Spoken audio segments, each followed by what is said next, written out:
So, black men must master their sexual energy. Now, this is something that we all know as black men. This plagues the black community so much. And I don't sit here and try to be like I'm gonna blame the woman. The women are the hoes and they're the one that's causing all the problems. I would say that uh the black women who are maybe promiscuous or hoes in the black community, they're created by black men, by weak black men who just want to sleep with her for that moment, who just want to, that short-term pleasure. Those are the people who are the real problems behind the the problem with being degenerate and promiscuous in our culture.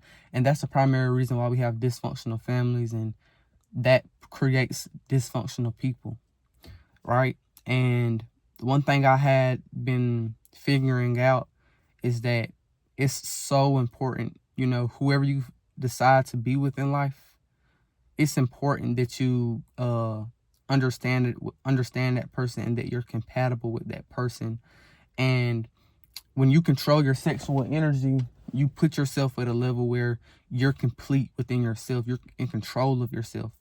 You don't know how really rare it is to find a man who can truly control his sexual energy, and a girl don't really have much over him, right?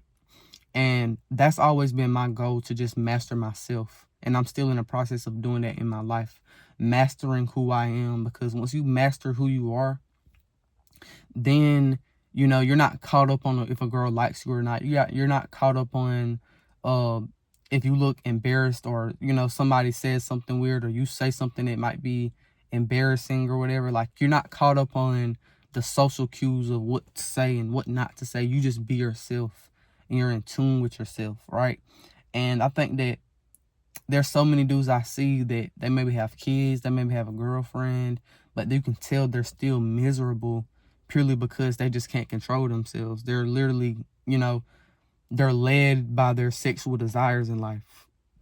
And I think the older I get, the more I understand that no matter how cool somebody tries to make it, it's something that it tears you down inside. We all know that feeling. It really tears you down inside. And I think that in the black community, we have enough men who don't talk about it. We have men who don't want to change anything. They want to continue to be a guy who sleeps with a lot and a lot and a lot of women.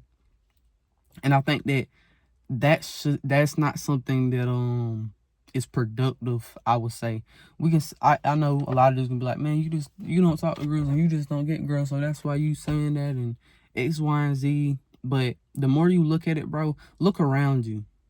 Look around you. A lot of these men who have kids, they were players, they were super promiscuous. And what are they doing now?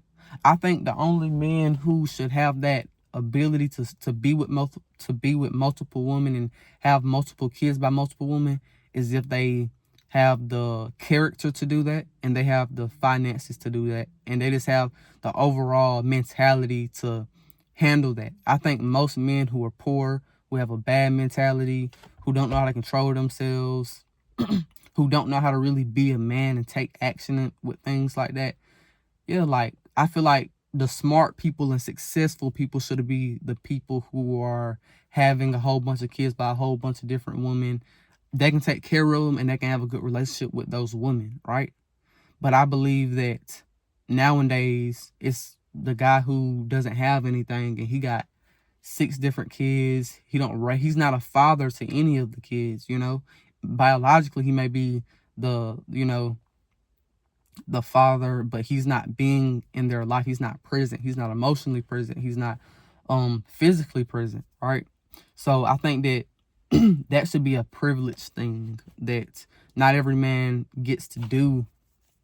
But I think that that's just how I look at it. But I think the more realistic approach would be to just have men control their sexual energy more, because we live in a time where it's kind of backward, and we can obviously see in society, in the black community, really, that the girls have extremely high egos. A lot of the time they have high egos.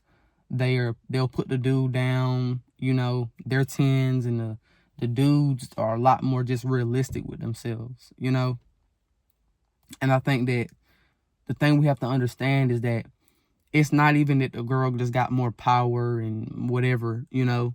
It's that we're so weak. And it's really the weak men who enable the woman to have the attitude of, oh, I'm a boss, you know, I'm a boss B, you know, I'm all this, I'm better than you, you can never, you know, all those type of things, you know. And it's really the weak guys who enable that, because I think a more masculine man, a man who's really a man, and he has the character of that, you know, they don't just let stuff like that slide. They don't let no girl, you know, really be over them, you know. And I think that a lot of this takes us going back to what masculinity, what being a man really is, and not being disrespected. I think it's so normalized now that uh the dudes are either hyper degenerate, you know, or they're hyper effeminate, which means, or they're hyper masculine and they're degenerate, and the guys are hyper effeminate and they're like simps and stuff, you know. And as I've gotten older, man, you have to understand, like, a man controlling his sexual energy will literally change the entire family structure of the black community. We will literally change the entire family structure, right? Because you have to understand how you raise your kids and what condition you leave them in, you know, because I used to think that the father didn't play a big role, because I grew up and a lot of my friends, their dad wasn't around, you know, and I used to think that the mother was just the most important person in the family as far as taking care of the child. But, you know, it's that the man left and you see how bad it can really be. You see how it's normalized to have a single mother, and it's really a dysfunctional household. Like that child, that son or that daughter, they don't really get what they need emotionally. You know, they have to kind of grow up really fast and figure stuff out, how to do stuff on their own. And I think that that's not ideal, that you have to do everything on your own, especially in your adolescence when you're growing up. This is why it's very important to me to find the right woman and to make sure I'm completely in tune with myself, so I know that I can come into a situation and demand respect. I can come into a situation and I could be the best version of myself for my wife, but especially, more importantly, for my kids, you know. And I think that that's the most important thing we have to focus on in the black community. uh Finding and having a good family structure. That's the number one thing we need, but we can't get that if the men are, you know, out of control and they can't control their sexual energy. But I do have a guide that I made for men who want to self-improve, eat healthier, come together with other black men in their community, have better finances, you know, become more financially literate, a deep dive into black history and who to look up to in black history.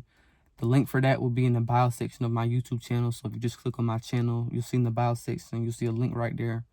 Click on that, check that out. That's pretty much all I got to say. Peace out.